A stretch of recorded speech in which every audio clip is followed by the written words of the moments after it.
En venant à Paris, nous avions un gap dans le financement de ce plan qui était estimé à 9 685 milliards de francs CFA, un gap de l'ordre de 1853 milliards pour le secteur public, donc les partenaires techniques et financiers.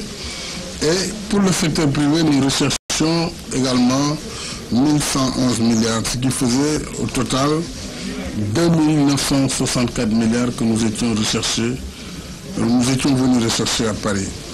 Alors, de ces 2964 milliards recherchés, la seule journée d'aujourd'hui a permis d'enregistrer des engagements très importants de l'ordre de 3729 milliards comme engagements nouveaux, compte non tenu des engagements déjà en cours pour plus de 2056 milliards.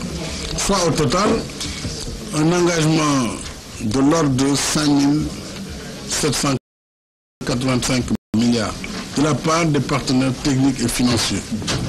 Évidemment, cela veut dire que le groupe consultatif de Paris, dans sa phase initiale, a permis de résorber non seulement le gap, mais d'aller au-delà, avant même que nous ne rencontrions le secteur privé demain.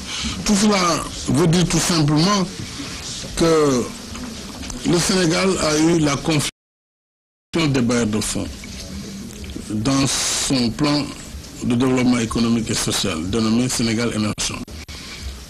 La crédibilité de notre gouvernement, de nos choix politiques a été confirmée, mais mieux, l'accompagnement des partenaires techniques et financiers, nos bailleurs traditionnels et tous les pays qui sont des pays partenaires ont pris une part très active. Il nous appartient maintenant, en tant que Sénégalais, de mériter toute cette confiance et de prendre toutes les mesures d'accompagnement, puisque nous ne pourrons réaliser cet important programme du Sénégal émergent sans les réformes qui devront sous-tendre la mobilisation de ces ressources. Et donc j'invite mes compatriotes à la suite de ce soutien massif de la communauté internationale à m'accompagner dans la mise en œuvre et dans la réalisation des différents projets structurants du plan Sénégal émergent.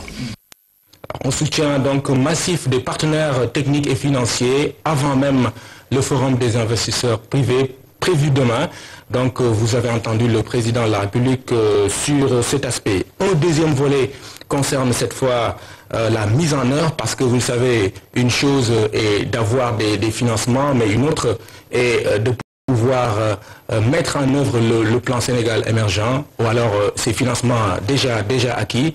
Là-dessus également, le président de la République a décidé de mettre sur pied une structure qui va surveiller et contrôler tous ces engagements, disons le suivi des engagements des partenaires techniques et financiers.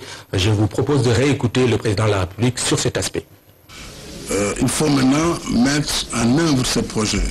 Et la mise en œuvre demande un suivi, une évaluation et un monitoring aussi. Il faut que je sois certain à tout moment que l'ensemble des projets sur le tableau de bord se déroulent comme prévu afin que les échéances soient respectées. Donc cela se fera par ce que j'ai appelé le delivery unit, parce qu'en français on peut l'appeler l'unité de surveillance et de contrôle. C'est un peu la tour de contrôle qui doit à tout moment, en relation avec d'abord les services de la primature, avec les points focaux des ministères, être capable de voir les dysfonctionnements ou les blocages qui pourraient compromettre le bon déroulement de ce plan.